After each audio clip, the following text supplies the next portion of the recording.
Аялдардын жатындагы миома оорусу көп кездешкен гинекологиялык илдеттердин катарына кирди. Миома бул булчуң ткандарынан түзүлгөн шишик. Анын жайгашуусу ар кандай. Айрым учурда миома жатындын сыртында болсо, кээде жатындын ички жана сырткы булчуңдарынын ортосунда, ошондой эле дал ичинде да пайда болот. Миоманы көпчүлүгү рак илдетине алмаштырып алышы мүмкүн. Бирок аталган илдеттин онкологиялык ооруларга эч кандай жакындыгы жок экенин айтышат дарыгерлер. Анткени менен ушул кезге чейин оорунун пайда болуусунун так себептери аныктала элек. Эң биринчи себептерден это наследственный болушу мүмкүн. Экинчи себеп это эндокринный бузулуулардан болушу мүмкүн.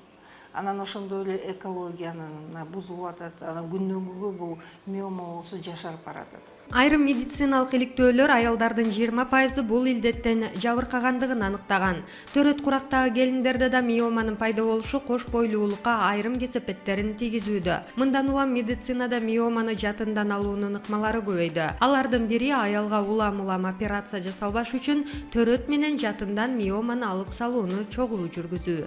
Баланы алгандан кийин кан тамырларды байлап туруп кровотечение болбосун деп, анан кийин аялды улам операция кыла бербеш үчүн биз болсо миомаларды сразу эле кесарево сечениеден кийин баланы алгандан кийин алып коебуз.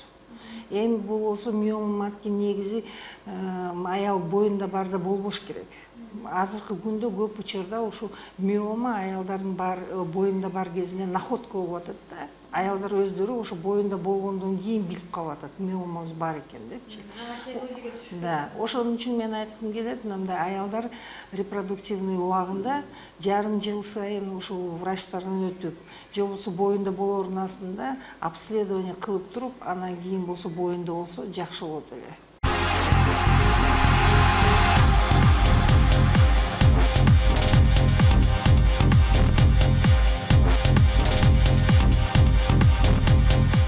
Балага таасири тийиши да мүмкүн, анын баланын жатканына таасир бериши мүмкүн. Анан боюнда бар убагында жанагындай миоманын болсо, жана питаниясы нарушение болуп туруп, жанагындай некроз болуп башташы мүмкүн.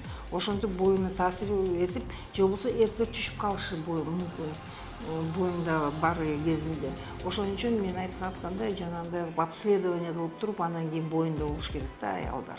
Салтанат Назаралиева 30 жылдык иш тажрыйбасында бул илдетке кабылган түрдүү бейтаптардын абалына күбө болгонун айтат. Эң кооптуу операциялардын бири 32 жашында биринчи перзентин күтүп жаткан 20 жумалык кош бойлуу аялга жасалган.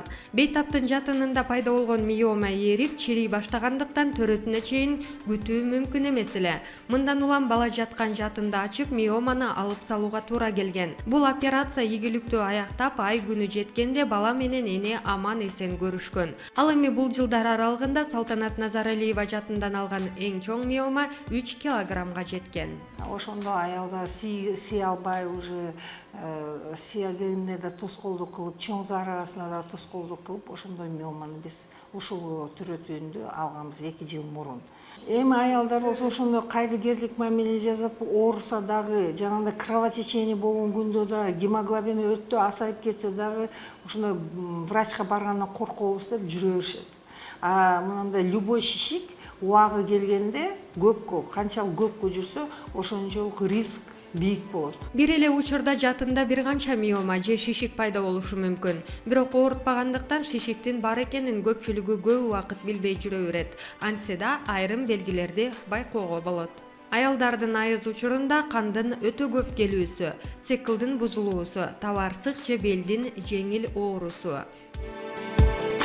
Көпчүлүк айымдар жанды кыйнап катуу оору болбосо дарыгерге барууну туура көрбөйт. Миома бар кезде да катуу оору болбогондуктан көп жылдар бою бул шишикти көтөрүп жашап жүрө бергендердин саны аз эмес. Бирок мындай абалдын кесепеттери чоң болушу мүмкүн. Көп өлчөмдөгү кан жоготуу анемияга алып келет. Жатындагы шишик жакын жайгашкан органдарга таасирин тийгизип, заара чыгаруу кыйындайт, ич катат. Бойго бүтүү кыйындайт жана бойдон түшүп калууга алып келет.